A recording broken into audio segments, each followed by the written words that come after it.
It's Spoilerin time, the unruly progeny of Cordkillers. On our show, Cordkillers, we figure out how to watch things, and then we watch them and we talk about them here. This week, we are going to talk about the finale, the final episode of Season 6 and the series, The Larry Sanders Show. We'll also talk about the second episode of Season 2 of The Mandalorian and Season 4, Episode 7 of Fargo. I'm Tom Merritt. He's Brian Brushwood. Yeah, look, more importantly, I'm going to have to discuss this with my fellow judge, Bryce Castillo. Listen, yes, I was really worried about the difficulty of that one. Unruly progeny was a hell of an opening, but I'll be damned if he didn't stick the landing. He did pull it off. I was a little unsure about it. You know, he could have been insulting the show. He could have been insulting us. But Yep. I think at the end of it, I think we came out a positive. This is going to be a thumbs up from me here.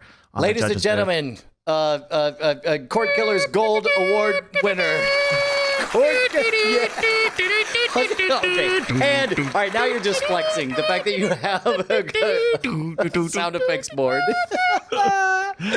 All right. Shall we talk about Fargo Layaway? Yeah, That's the name of the episode. You know what I liked about this episode? Stuff seemed to really be happening, and it was less getting ready to get ready. My favorite scene was watching, and what's funny is, like, I think last time we talked about this, I was continuing to double down on my theory that we're going to see Josto get squeezed in between Wario and Chris Rock, and for a brief Wario being moment, Gaetano, right? yes, he's always going to be Wario. He's clearly Wario. Just for the uninitiated, that's what we mean. But there was a brief moment that I was seduced into. Oh no, I think Wario's out. I think maybe this is the story of Josto. See, and that was me last week. I was like, they killed Gaetano, right? Oh, right. No, they didn't. And then this week it looked like maybe he's gone again, and then he wasn't. So my favorite scene was seeing Josto make a play. Like he's there, literally standing in the background while his henchman speaks on his behalf, and then just kind of gives a couple of, and then there's that moment when Chris Rock is just looking at Josto and he's reading, every minute, primal eye movement to, like, what are you really communicating? What's really happening here? And then it was, to be honest, just a little bit disappointing that they had Josto walk 4 steps forward and announce his plan. If you betray my brother, then you can have the territory. Oh, wink. I'm saying the word wink. But up until that moment when it became really obvious, I thought that was an electric scene, and I really liked it. And I doubly liked it because guess what? It looks like Josto's about to get stuck in a vice between Wario and Chris Rock at the end of this. Well, and here's the mistake. There are many, but here is one of the big mistakes. Josto, without knowing, said that Loy's son was dead, thinking that would make Loy angry enough to kill Gaetano. And then later he could play the hero and give Loy his living son back, possibly. Because we all know Loy's son is not dead. And Josto probably assumes that the kid is not dead, although he doesn't know that for sure. Well, he knows that the assassin that they sent to kill the kid is now dead. Didn't kill him. Yeah. So he's like, there's probably a good bet that the Irishman, the rabbi, has the kid. I think that plan is going to backfire on Josto because now Loy is so angry that he's releasing Gaetano. And I'm going to go after Josto because what matters to me is that my son is dead. And now I've had to tell my wife that my son is dead. And now we're all grieving. And that was a bad move on Josto's part. Yeah. I mean, it was almost a really good move, except for just a little too... Yeah, it was almost a perfect move until he misunderstood Loy's character, I guess. I'll tell you what appears as of this episode, and to remind anybody watching live, this is one of those Monday releases that makes it difficult for us to watch, exactly on time, or Sunday night releases. So we're probably 1 week behind. But our chaos nurse, her Macanudo defense of using, and this is a very weird thing to say as somebody who is the parent of 2 children who are deathly allergic to certain allergens. it didn't seem like they went out of their way to explain this was a food allergy thing, or maybe it wasn't. Maybe it was a straight up poisoning thing. To me, that read as, oh, he must be allergic, and she put an allergic thing in there. But all of a sudden it occurred to me that there are substances besides allergens that can be poisons that kill people. Oh yeah, with that closet full of poisons that Pearl found, I assumed she just dosed it and that was it. How wild that it never even occurred to me until just now as I was saying that. I was like, how cool that they just let, everyone assume that food allergies were a big problem. And then I realized, like, you're the one who made that up. They never said that. We all bring our own experiences. That's a perfect example of bringing your own experiences. I mean, that's what it's like to go to every birthday party with a child who has, severe allergies. Wow. Yeah, absolutely. I feel like Orietta's story is just kind of simmering, and it's that car that's like 3 roads over, but that road is eventually going to intersect with the road we're on, and I don't quite know how that's going to happen, but it's going to happen. Yeah. So. We also know that Orietta probably is going to figure out. She's going to find Ethelrita Pearl's notebook in her closet of poisons, and then she's going to figure out who turned her in. Yeah. Also, I almost wonder, like, she's such a chaos agent that part of me wonders whether or not that'll even matter to her. Like, I could totally see her finding the book, putting it all together, and saying, "Oh, sweetheart, you're an angel of God, just like me. Let me teach you how it's done." Like that would, as weird as that sounds. Yeah. Wouldn't be the weirdest thing I've seen on Fargo. Here, I can either poison you and kill you, or I can teach you to be like me. Your call. We also got like, hey, outlaws, you remain crazy chaos agents, but just get out of town. And they said, "We'll definitely get out of town." Maybe. I think they were like, "Why would we get out of town? We like it here." Well, so. And again, I would love to believe that you don't want your sister to die, and they're like, "Okay, I guess we'll get out of town." But I took that to mean they're totally gonna pretend to leave town and not actually leave town. Yeah, or maybe show up. Like it was a credible enough and subtle enough threat that I would believe it either way. So if they do show up, I won't hold it against the show where it's like, "Yeah, you told us they were out of town," but also, if they're not there to save the day at some moment, it's like, well, they did make it clear that they did go out of town. If you didn't go out of town, that you guys got to go. But yeah, I am with you. This was an episode in motion. This was an episode moving things forward, which makes sense as we get closer towards the end of the season, right? We're about halfway through, getting close to halfway through. Can we talk about the real issue? I really expected by now to remember the name of Chris Rock's character and not think of him just as Chris Rock at all times. And I was really expecting every speech he gave to get closer to a character that wasn't just Chris Rock on stage. But I'm still that's fine. It's fine. It's Chris Rock. It's a wonderful time travel story. If you've noticed, I keep calling him Loy. He has become Loy to me. Not to me. And it's still Chris Rock. When I saw Chris Rock on Saturday Night Live recently, it threw me because I'm like, oh, that's right. That's what Chris Rock is like. That's way different than Loy. Interesting. Yeah. Wow, way different. Like he had become so Loy that I was like, why is Loy acting like that? I mean, what's fun? So here's what's funny. I think I'm still just as anchored. I think both of us have moved, but we have different anchors. He was able to pull you to the character of Loy. To the Loy side. Meanwhile, I am just now convinced that Chris Rock is a murderer. Like, we both moved just to different spots. Yeah, we only have 4 episodes left. So we are more than halfway through Fargo. Wow. Any other thoughts on Fargo layaway? No, it's feeling much better now that things are really moving. I think we got our fair share of piece setting, not to go back to Queen's Gambit or whatever, but it means like everything's laid out. Now is where things start moving quickly. Yeah, we're in the mid game. Not quite the end game. Is there a name for the mid game of chess? Yes, it's Avengers 1. Oh, gotcha. Infinity War. Got it. That is Fargo, episode 7 of season 4. Let's talk about The Mandalorian, season 2, episode 2. It has become an anthology series with an arc this season, which was for a big part of last season too, where This time, he is forced to take a passenger who's carrying unfertilized eggs that can't go into hyperspace or they won't be viable anymore. So he has to go sublight speeds to get to where he's going. But this person has important information on how to find the other Mandalorians.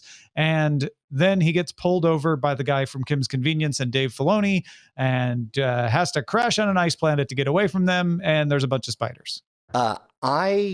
I have a bit of an adventure associated with this particular episode, but I would love to get your thoughts on this as a story before I share it. It was fine. This was not my favorite Mandalorian by any stretch. It was a good horror story, and I certainly thought there were elements that were intense and kept me interested. I'm a little bigger fan of the lore stories, and even though the last episode was more like slaying the dragon, literally, I felt like it was contributing to the lore, whereas this one just felt like a bottle episode. There was okay, so I had to watch this in two parts. Part one, in the introduction to everything, they do say the words. There's a difference between saying something and effectively communicating it. In the beginning, they say the words that these eggs represent the keeping alive of an entire species, lineage, and all that stuff. However, it's in the context of that's why it's important cargo, and that's why you're making a lot of money and willing to take this risk or whatever. After the part, Baby Yoda starts eating the eggs, they eventually get around to telling the story in a very visceral way of, hello, it's me, the alien. I'm now speaking English. I don't know if you noticed, but these eggs are very important. They represent the continuing of my lineage. And as a result, please don't eat them. My 16-year-old is somebody who is very good at paying attention. And so as a result, she already heard them when they flatly said, these are very important eggs. And as a result, when she saw the child eating them, full on screamed, broke down. We couldn't watch the rest of the episode. 20 minutes in, we were done. I have seen some similar reactions, some of them very angry, to which my impulse is to say they're unfertilized eggs. And my reaction, my visceral reaction watching The Mandalorian was to turn to Eileen and both of us scream a tiny bit and go, oh my gosh, I can't believe he's doing that. And to quickly remind us, like, or not remind us, but remind myself in my mind, like, well, they're not fertilized. He just can't eat all of them, right? And so I'm like, stop eating them. You can't do that. And that's what Mandalorian does. He's you. It's like, you can't do that. Stop it. And the rest of the episode, my eyeballs are on how many eggs are left. We've got to have a bunch of eggs left. He can't have eaten all of them, or it's not a funny joke anymore. Whereas I think your daughter and a lot of other people didn't care that they were unfertilized eggs, saw them as, much more as a representation of much more than that. And therefore a Baby Yoda popping one in their mouth is a much more intense thing. So imagine you get to that point and then, and the uproar is so great that family movie night is over. Like we're going to stop and whatever. Then imagine being today where you have had that entire argument with your teenager about these are unfertilized, what they represent. You got to have teeth. The Baby Yoda is just a force of nature. It doesn't really understand what it's doing. I'm sure the rest of the episode makes everything better. And then today, I watched the rest of that episode and it's like, oh no, that Baby Yoda eats all the eggs it can get its hands on, then starts finding other species of eggs to start eating. And then just when you think it's like, okay, everybody agrees, we understand the context of everything here and it's super bad to eat eggs. What's that in your, oh, you're eating another egg, aren't you? Wow. So I found myself in the awkward back and forth, over text with my girl saying, look, sometimes it's important that a world look harsh and nasty so that our hero can seem better. Baby Yoda is not the hero of the story. Baby Yoda is a force of nature, like a tornado or a hurricane or a toddler. Correct, right? And so there are times that a hurricane can change the tide of a war in favor of one side or another. So whether or not that hurricane is good or bad depends on what side you're on and what position you have. The Mandalorian is our protagonist, is our hero, and the Mandalorian consistently is being the good guy. Now, having said all of that, and we can explore that farther, but man, all I want to do is talk about X-Wing cops. X-Wing cops in a not very flattering role as X-Wing cops doing cop shit. Sorry, I cursed, but doing cop stuff where and not even helping them on their way out just because his license plate checked out. That was some next level. Like, I've never seen anyone in an X-Wing represented as anything other than a good guy until this episode. Well, and they weren't bad guys either. Yeah, right? but they were cops is what they were. they were bureaucrats. They were not interested in whether he was doing anything right or wrong. They were interested whether or not his plates checked out. They're like, dude, you got to have your ping on. And then it became a sort of like, man, we got to make sure there's no Empire people. You're not an Empire person, are you? Oh, crap. It's going to be so much paperwork if he's Empire. I really don't want to believe he's Empire. But he might be Empire. I guess we have to chase him, right? Like, the pursuit at the beginning was so tired. Like, it wasn't like, we are the guardians of justice. Prove you are not Empire. It's like, this is just a traffic stop. Please don't let it go wrong. Like, it was so real in the weariness of the execution of it. Here's why I thought it was a bold and important thing to do is new boss, same as the old boss. The fact that the New Republic is now in charge, like, we have always, and I believe almost universally, always, in every Star Wars anything ever, experienced one type of interaction with the Empire. And that is, you guys are the guys in charge. We're the guys who may or may not have something that we're trying to sneak by you. We're scared of you. We hope you don't figure stuff out. We have never, ever seen that behind a pair of X-Wings. And I thought that was a fairly bold thing for them to embrace and do what they did. And especially even when they run the plates and figure out that he's genuinely an awesome, cool guy, to say, yeah, also get bent on any of us, on us helping you. We're not here to help you. We're not the rescue squad. Well, because he has a record. He has a record. They should be bringing him in. So they're actually violating the code by not bringing him, because they're like, but you seem kind of cool, so we're just going to split the difference. I'm sure you can fix it. You'll be fine. Well, and of course, the Mandalorian, Din Djarin. What's funny is I know his name, but not anyway. Mandalorian says, "Hey, how about you help fix my hole and we call it even?" They're like, "How about we not shoot you on the spot and call it even? We're cops." Yeah. See ya later. Okay. See you. Man. Yeah. I love that part. I want to find out the backstory of these guys. I want Captain Carson Teva is what IMDb calls Paul Sun-Hyung Lee's character. I want Captain Carson Teva to have been flying a TIE fighter in this exact same district a few years ago. And he's like, yeah, I mean, I was just doing a job. I'm not loyal to the Empire. Ooh. And now he's flying an X-Wing. That would be tasty. Yeah, I liked it a lot. In fact, I hope they actively go into exploring uncomfortable, like per the original narrative, rebels defeat the Empire, everything's fine. Let's deal with the complex, ugly realities of the New Republic. I think there's a lot of interesting stuff there. Yeah, there were interesting things in this in this episode. I didn't love it.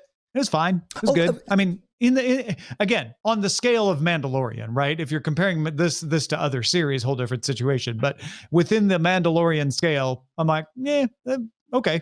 I guess it's a fine second episode. There was a very brief moment that I was terrified that I had watched this and forgotten about it. And then I realized it was just that the entire sequence of go down to a planet, find an overhanging rock, do something sneaky to hide under the rock was exactly done, like maybe almost shot for shot. It felt like at the time.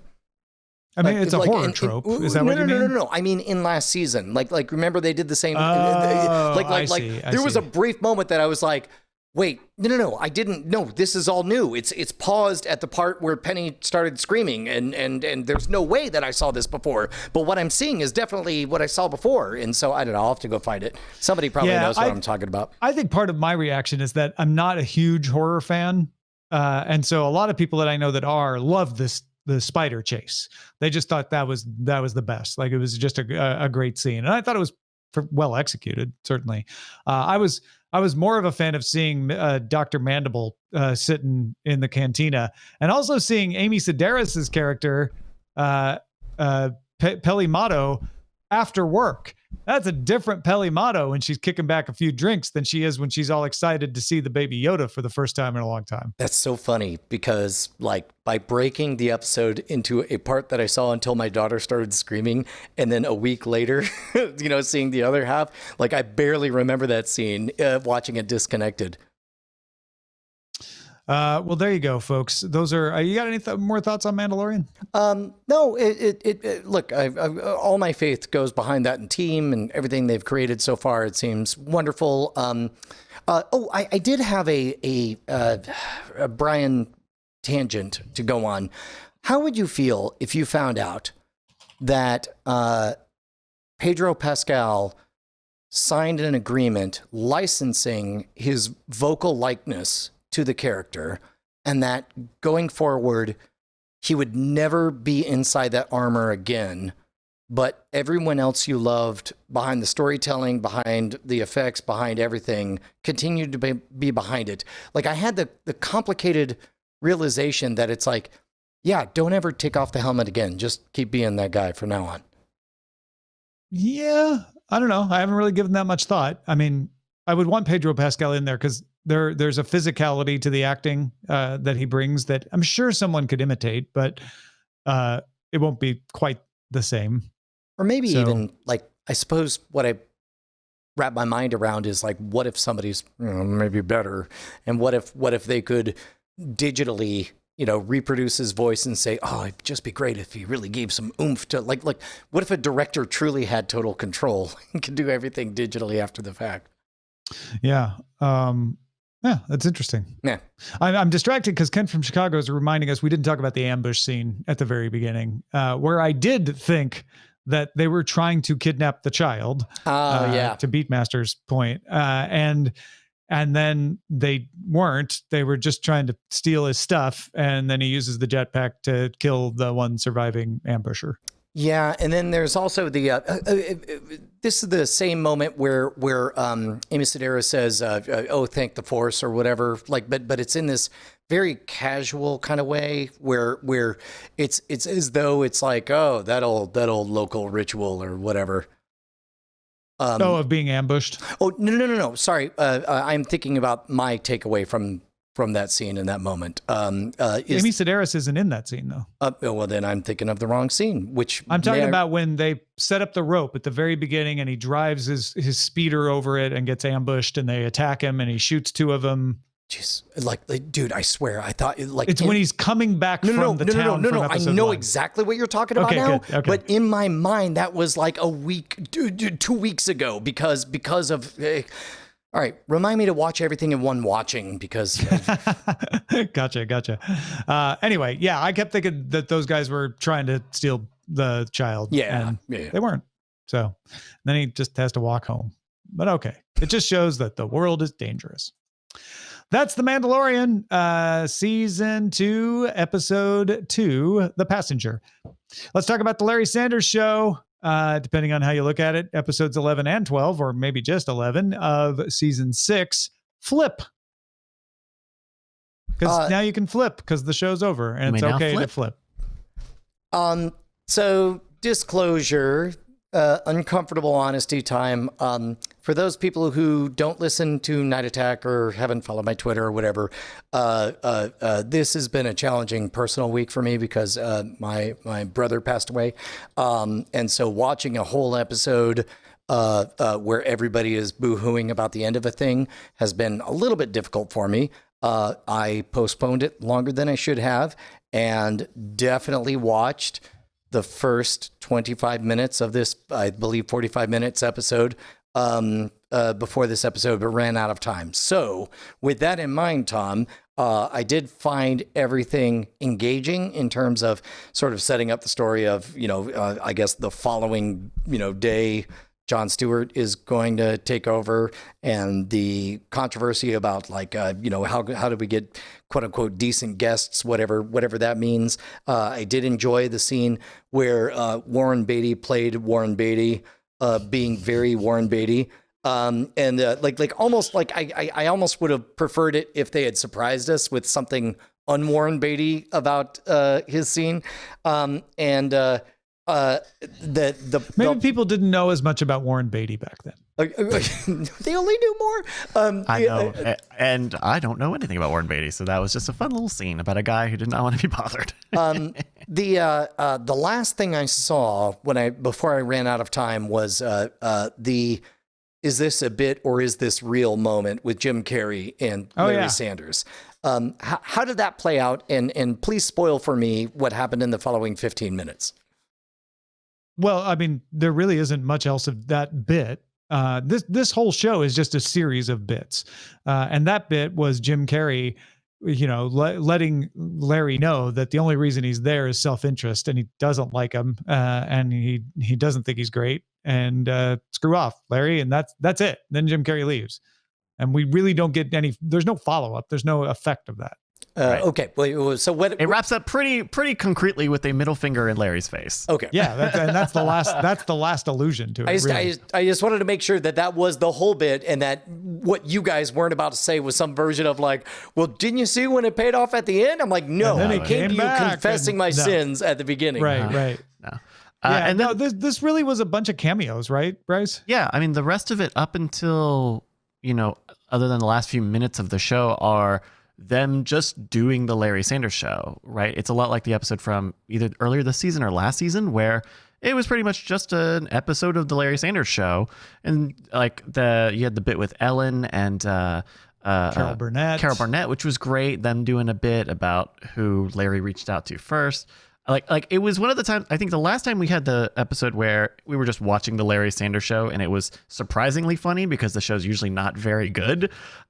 This was another one of those where it's like, all of these segments are like really strong. The Jim Carrey stuff was great. The Carol Burnett and Ellen stuff was great. All of the country music guy singing was Clint Black. Clint Black, who went to my high school. We're fellow high school alumni. Sorry, that ended up. I should have noted that. I should have let everyone. No, sorry. And who was it that ended up getting bumped, Tom? Because I couldn't. I'm sure they said the name, but I could not recognize who that man was. Oh, it's his buddy who's been in like 16 episodes of this, and oddly, he's not credited in this page of IMDb that I'm looking at. It's not David Duchovny, is it? Bruno Kirby. No. Oh yeah. Bruno Kirby, who you might remember barely from City Slickers. Of course, I did not. Yeah. You also have Sean Penn, and did you get to that part? No, they mentioned him several times, but I got right up to the part where it looked like a fist fight was about to happen between Tom Petty and Clint Black, and it was amazing. Right, and Greg Kinnear is trying to get him to calm down. Oh, that's right. He calls him Talk Soup. That's right. Yeah. Oh, right. Sean Penn comes on to talk about a movie that he did with, among others, Gary Shandling. Oh, a play. Great. That's right. A big play, because it was him, and because I remember because he mentioned it's a movie. It's an actual movie, and Gary Shandling was in it. I thought at that point he was just, because I know he was talking about Hurly Burly. I thought he was describing a play. Okay, anyway. There is a movie, Hurly Burly, that came out at this time with Gary Shandling and Sean Penn in it. Oh, that's great. And then at the end of they cut to break, and Larry's asking, so who was the one who was not a great actor? And Sean Penn goes, well, it was Larry. It was Gary Shandling. That guy can't act for crap. He had a million acting coaches around him and all this stuff. So he actually names his actual name. Oh, yeah, okay. Oh, yeah. Right. Yeah. Sean Penn says the name Gary Shandling in the segment, and then after they stop the segment, he says it again, like, oh yeah, it was Shandling. He had all these acting coaches, couldn't act a lick, and saying all this to Larry Sanders, and Larry Sanders is saying like, oh really? Oh, I've heard about that guy, but yeah. Tom, I'm going to speak code. There's a certain sci-fi Western series that I'm thinking of right now where somebody writes in a name and says it. Maybe writes himself in as a character. Sci-fi Western series. Yeah. The show you're watching, fantasy you talked about it probably a couple minutes ago. Series of novels. Called The Mandalorian. Nope. No? Wait, Okay, no? definitely talking about a certain thing that happens in the Dark Tower. Oh, yes. And how much I didn't enjoy it then. That's so funny. I don't think of that as a sci-fi Western series, but it totally is. Okay, all right, good. Yeah. What did you think of the bit right before the actual Larry Sanders show? You probably saw this, Brian, where they brought out just all of the other bit Oh, players. I loved it. and Jeremy Jerry Piven with like, I'm Piven's just with it. there to see if you'll smile smugly in my face. He's like, well, now you know. The cue card holders brother Oh thing there. my God, holding- just sort of like Sid's brother. I'm It's all Sid's said brother that. on the card. That was the On a cue card. I'm so happy that you reminded me of that because that was the bark out loud moment that I could not contain myself. It was good. We also got Bob Odenkirk. I mean, it really was them casting all the people they would bring back for a finale, right? Like they got Carol Burnett. She had one of the best episodes of the Larry Sanders Show. She came back. You had big name like Jim Carrey for the first time. You had big musical guests like Tom Petty and Clint Black.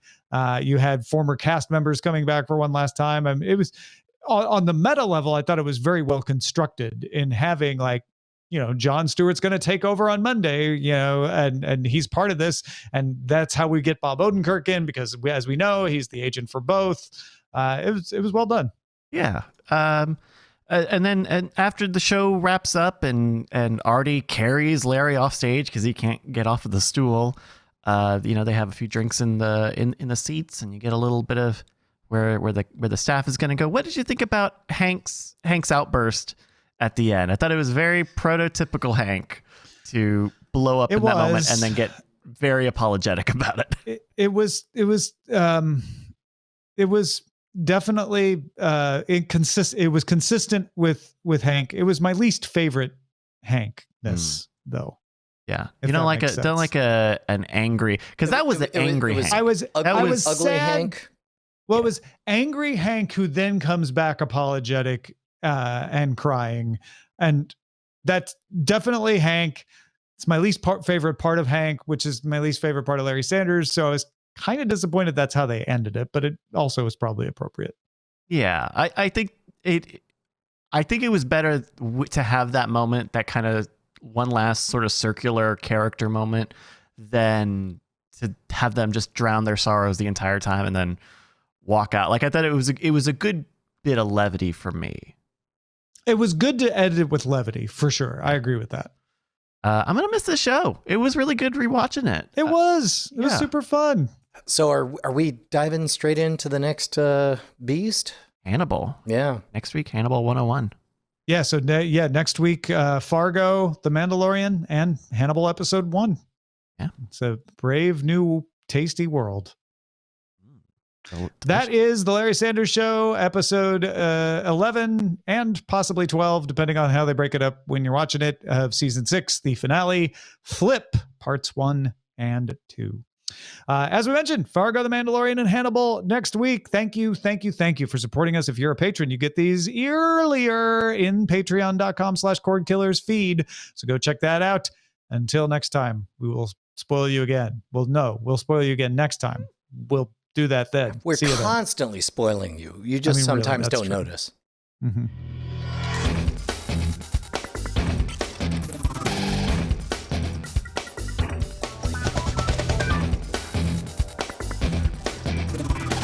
Diamond Club hopes you have enjoyed this program.